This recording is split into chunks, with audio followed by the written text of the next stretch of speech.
చాలా సంవత్సరాల క్రితం అంటే 1982వ సంవత్సరం నుండి 1999వ సంవత్సరం వరకు అమెరికా దేశంలో బేస్బాల్ అనేటువంటి గేమ్లో ఒక మంచి ప్లేయర్గా పేరు సంపాదించుకున్నాడు. ఆయన పేరు డారిల్ స్ట్రాబెర్రీ. ఈ డారిల్ స్ట్రాబెర్రీ అనేటువంటి ఈ ఫేమస్ బేస్బాల్ ప్లేయర్ తన జీవిత కాలంలో 17 సీజన్స్లో ఆయన బేస్బాల్ గేమ్లో ఆడితే చాలా సిరీస్లో ఒక మంచి ఛాంపియన్గా పేరు తెచ్చుకున్నాడు. అతను బేస్బాల్ గేమ్లో ఒక రైట్ ఫీల్డర్గా ఉన్నాడు. ఆయన 8 సార్లు ఆల్ స్టార్ ఛాంపియన్గా పేరు తెచ్చుకున్నాడు. ఆ తర్వాత 4 సార్లు వరల్డ్ ఛాంపియన్గా ఒక మంచి పేరును సంపాదించుకున్నాడు. ఇలాంటి డారిల్ స్ట్రాబెర్రీ అనేటువంటి బేస్బాల్ ప్లేయర్ చాలా మంచి ఆటగాడు, కానీ అనేకమైనటువంటి చెడ్డ వ్యసనాలకు లోనైపోయాడు. డ్రగ్స్కు అలవాటైపోయాడు. కొకైన్ లాంటి మత్తు పదార్థాలను సేవిస్తూ ఉన్నాడు. ఆ తర్వాత ఆల్కహాల్కు అలవాటు పడిపోయి తన జీవితం అంతా కూడా మోడుబారిపోయినటువంటి పరిస్థితిలో ఉంది.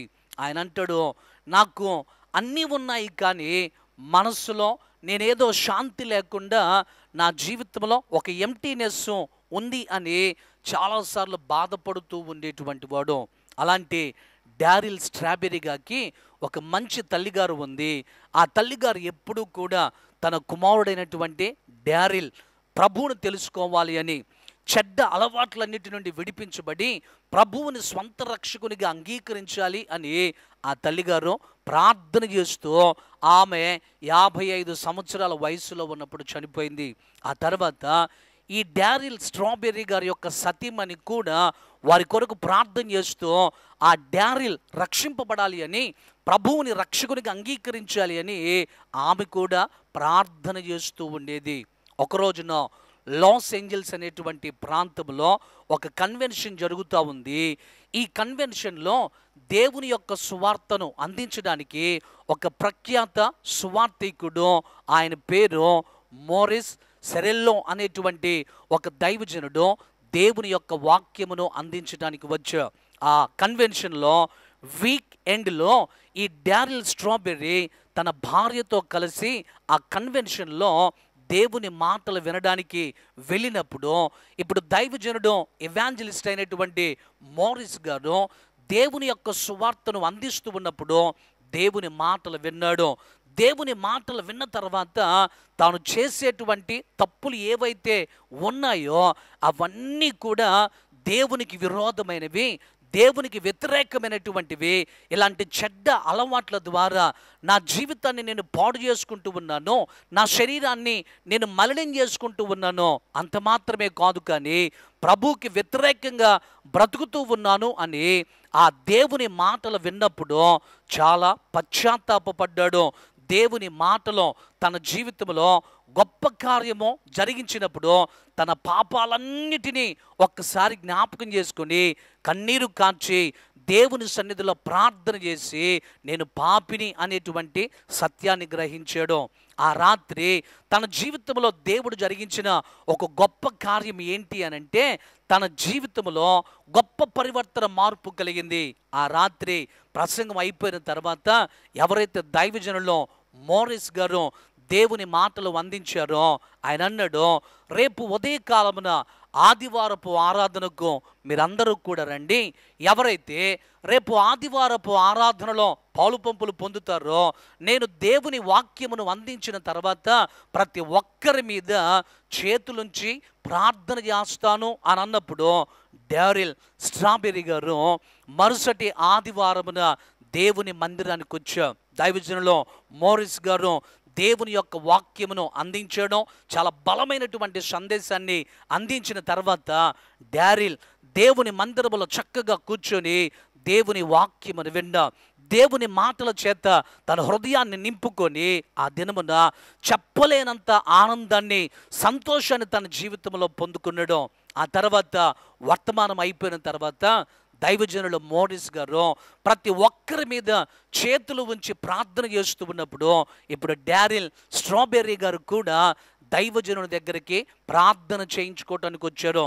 చాలామంది దేవుని బిడలో దైవజనుల చేత ప్రార్థన చేయించుకోవాలని లైన్లో నిలబడినప్పుడు ఈ డారిల్ స్ట్రాబెర్రీ అనేటువంటి ఈ బేస్బాల్ ప్లేయర్ కూడా దైవజనుల చేత ప్రార్థన చేయించుకోవాలి అని అందరితో కలిసి లైన్లో నిలబడ్డాడు.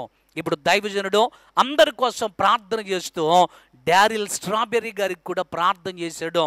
ఎప్పుడైతే దైవజనుడు డారిల్ గారి యొక్క ఆ తల మీద చేతులుంచి ప్రార్థన చేయటం ప్రారంభించాడో నిజంగా దేవుని యొక్క శక్తి, దేవుని యొక్క అభిషేకము అతన్ని తాకినప్పుడు తన జీవితంలో ఏదో గొప్ప ఆనందాన్ని పొందుకున్నాడు.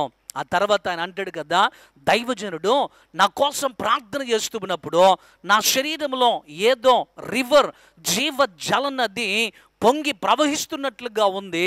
నేను సఖ్యము కానటువంటి ఆనందాన్ని, సంతోషాన్ని పొందుకున్నాను అని ఆ దినమున తన జీవితాన్ని ప్రభువుకు సమర్పించాడు. తన పాపములన్నీ కూడా యేసయ్య రక్తములో కడిగి వేసుకుని ప్రభువుని స్వంత రక్షకునిగా అంగీకరించాడు. ఆ తర్వాత బేస్బాల్ నుంచి రిటైర్ అయిపోయిన తర్వాత ఇప్పుడు డారిల్ స్ట్రాబెర్రీ గారు చేసినటువంటి పని ఏంటంటే, ఒకప్పుడు బేస్బాల్ గేమ్ ప్లేయర్గా ఉన్నటువంటి ఆయన బైబిల్ను చేతపట్టుకొని ప్రపంచంలో అనేకమైనటువంటి దేశాలకు వెళ్ళి యూత్ ఎక్కడైతే ఆల్కహాల్కి, కొకైన్ లాంటి మత్తు పదార్థాలకు, డ్రగ్స్కు బానిసలైపోయారో అలాంటి ప్రాంతాలకు వెళ్ళి యవ్వనులకు దేవుని యొక్క సువార్తను ప్రకటిస్తూ అనేక మందిని ప్రభు దగ్గరకు నడిపిస్తూ ఉన్నా. అంత మాత్రమే కాదు, కానీ కొన్ని యూనివర్సిటీస్కి వెళ్ళి ఎవరైతే యూత్ ఉంటారో వారందరికీ కూడా దేవుని యొక్క ప్రేమను గురించి ప్రకటించి తన భార్య ఇద్దరు కూడా చాలా అద్భుతమైనటువంటి పరిచర్య చేస్తూ అనేక మంది యవ్వన బిడ్డలను రక్షణలోనికి నడిపిస్తూ ఉన్నారు.